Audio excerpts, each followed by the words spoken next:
हरियाणा कांग्रेस में अब कौन होगा रिटायर वाला गेम चल रहा है। इस गेम में नेता एक दूसरे को उनकी उम्र याद दिलवा रहे हैं और रिटायर होने की नसीहत दे रहे हैं। यहां तक कि जो नेता रिटायर नहीं भी हुए उन्हें भी अब रिटायर की संज्ञा दी जा रही है। ऐसे में अब सवाल ये उठता है कि क्या अब हरियाणा कांग्रेस में विरोधियों के साथ लड़ने की कोई क्षमता बची ही नहीं है। आखिर क्यों कांग्रेस के नेता एक दूसरे को रिटायर करने पर तुले हुए हैं। नमस्कार, आपके साथ मैं हूं प्रतिमा दत्ता। हरियाणा कांग्रेस को लेकर हमने पिछले दिनों ही एक वीडियो बनाई थी। उस वीडियो में हमने आपको बताया था कि कैसे अब कांग्रेस का ही एक धड़ा एकजुट होकर भूपेंद्र सिंह हुड्डा की खुले मंच से खिलाफत करने लगा है और उन्हें रिटायरमेंट की नसीहत दे रहा है। अब आज की इस वीडियो में हम आपको बताएंगे कि भूपेंद्र सिंह हुड्डा ने नसीहत देने वालों और कांग्रेस में ही अपने विरोधियों को लेकर आखिर क्या कह दिया। साथ ही आपको ये भी बताएंगे कि हरियाणा कांग्रेस में कौन होगा रिटायर वाला खेल कैसे शुरू हुआ और अब इसका अंत कब तक होगा।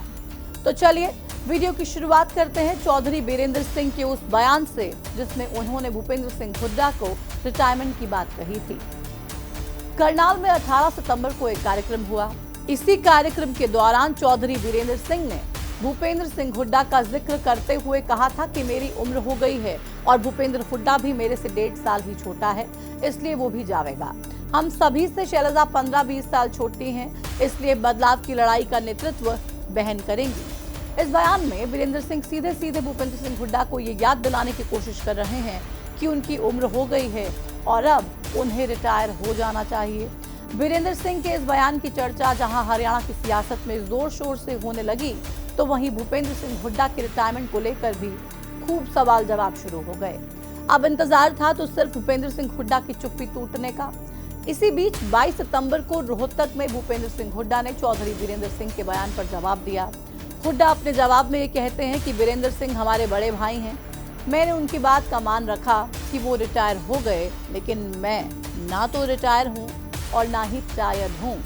इसी दौरान जब भूपेंद्र सिंह हुड्डा से बीरेंद्र सिंह के उस सवाल को लेकर, उस बयान को लेकर पूछा गया जिसमें कुमारी शैलजा को कांग्रेस का नेतृत्व करने देने की बात कहते हुए वो नजर आ रहे थे, तो भूपेंद्र सिंह हुड्डा ने उस बयान पर चुप्पी साध ली।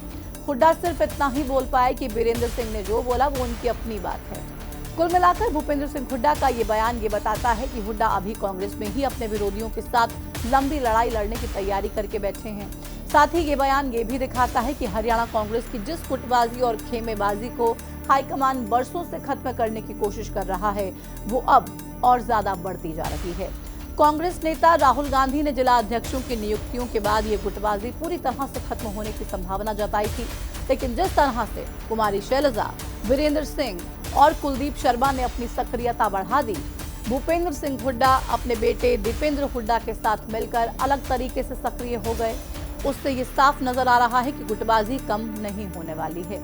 हालांकि इस बार भूपेंद्र सिंह हुड्डा का पलड़ा थोड़ा कमजोर पड़ गया है, क्योंकि भूपेंद्र सिंह हुड्डा का समर्थन करने वाले कई नेता अब धीरे धीरे उनसे छिटक रहे हैं, जिनमें हुड्डा के सबसे करीबी पूर्व स्पीकर कुलदीप शर्मा भी शामिल हैं। कुलदीप शर्मा अब हुड्डा का साथ छोड़ कुमारी शैलजा के साथ नजदीकियां बढ़ा रहे हैं। इसके अलावा और भी कई नेता हैं जो पहले भूपेंद्र सिंह हुड्डा का समर्थन करते थे, लेकिन अब कुमारी शैलजा के साथ हो गए हैं। शायद इसीलिए ही चौधरी बीरेंद्र सिंह ये कह रहे हैं कि अब हरियाणा कांग्रेस का भविष्य कुमारी शैलजा ही है। खैर, कांग्रेस की इसी गुटबाजी की वजह से अब तक कांग्रेस हाईकमान ना तो नेता विपक्ष का ऐलान कर पाया है और ना ही नया प्रदेश अध्यक्ष कांग्रेस पार्टी हरियाणा को दे पाई है। मीडिया में तो खबरें ये भी हैं कि भूपेंद्र सिंह हुड्डा किसी भी हाल में नेता विपक्ष का पद छोड़ना नहीं चाहते हैं। पार्टी उनको फिर से विधायक दल का नेता बना भी देती, लेकिन वो साथ प्रदेश अध्यक्ष का पद भी अपने किसी चहेते को दिलवाना चाहते हैं। यानी कि पार्टी संगठन और विधायक दल दोनों पर कब्जा भूपेंद्र सिंह हुड्डा रखना चाहते हैं। हुड्डा की इसी शर्त या फिर जिद की वजह से ही हाईकमान अब तक नेता विपक्ष या फिर प्रदेश अध्यक्ष पर कोई फैसला नहीं कर पाया है।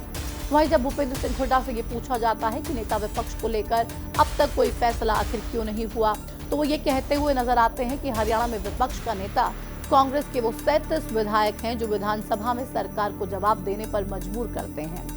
हुड्डा ने भले ही राजनीति वाला जवाब देकर नेता विपक्ष के सवाल से पलड़ा झाड़ लिया हो, लेकिन सच तो यही है कि कांग्रेस नेताओं की गुटबाजी ही नेता विपक्ष के चयन में सबसे बड़ी रुकावट है। भूपेंद्र सिंह हुड्डा जिस तरह से संगठन और विधायक दल दोनों पर अपना कब्जा चाहते हैं, उससे हाईकमान टेंशन में है। अगर पार्टी हाईकमान दोनों पद हुड्डा को दे देता है तो जाहिर सी बात है कि हाईकमान को कुमारी शैलजा जैसे नेताओं की नाराजगी झेलनी पड़ेगी और इससे हरियाणा में कांग्रेस और ज्यादा कमजोर हो जाएगी। बहरहाल, एक तरफ कांग्रेस हाईकमान है कि स्थिति बिगड़ने से बचाने के लिए फैसला लेना ही नहीं चाहता, तो वहीं दूसरी तरफ प्रदेश कांग्रेस के नेता अब आपस में ही एक दूसरे की रिटायरमेंट के लिए फील्डिंग बैठाने में लगे हुए हैं।